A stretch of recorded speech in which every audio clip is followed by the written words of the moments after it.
des cytokines inflammatoires, comme on l'a déjà dit, qui sécrètent très peu d'adiponectine protectrice. L'adiponectine, je vous rappelle que c'est l'hormone qui favorise la sensibilité à l'insuline, ce qui en retour perturbe l'insuline, le cortisol, mais aussi les hormones sexuelles. Et le tissu graisseux viscéral crée un environnement qui favorise sa propre croissance.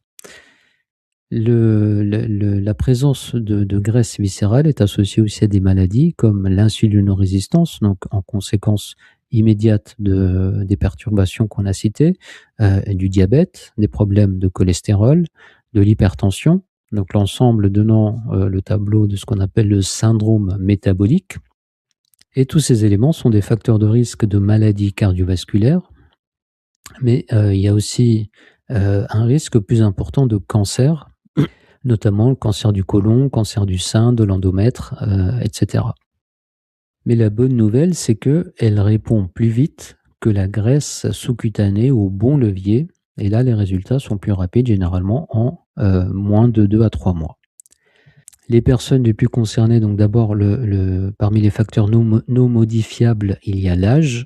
Les hommes sont plus concernés que les femmes, c'est ce qu'on appelle l'obésité androïde. Les femmes sont concernées plus tard, après la ménopause.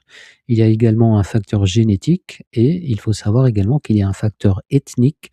Les personnes originaires d'Asie, les personnes asiatiques sont plus à risque que les caucasiens, c'est-à-dire les personnes européennes, qui elles-mêmes sont plus à risque que les personnes d'origine africaine.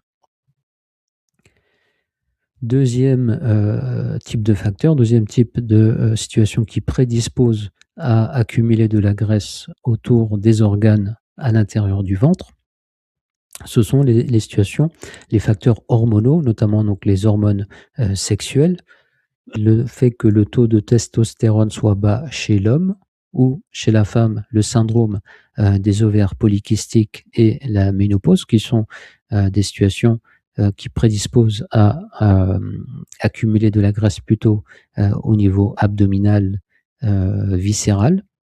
Il y a également la diminution d'hormones de croissance, qui peut être la conséquence notamment de troubles du sommeil, puisque c'est la période où le corps sécrète le plus d'hormones de croissance.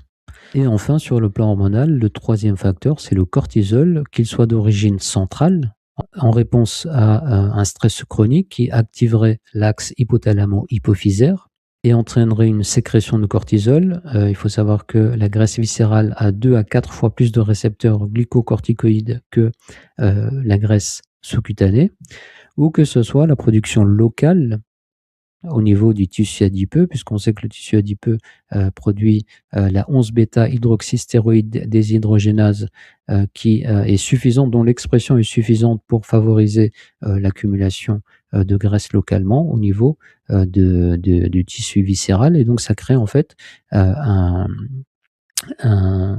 une boucle d'amplification, puisque le tissu viscéral va, à travers cette enzyme, produire son propre cortisol qui va favoriser le développement du tissu graisseux viscéral, qui va produire son cortisol, qui va favoriser son développement, et ainsi de suite.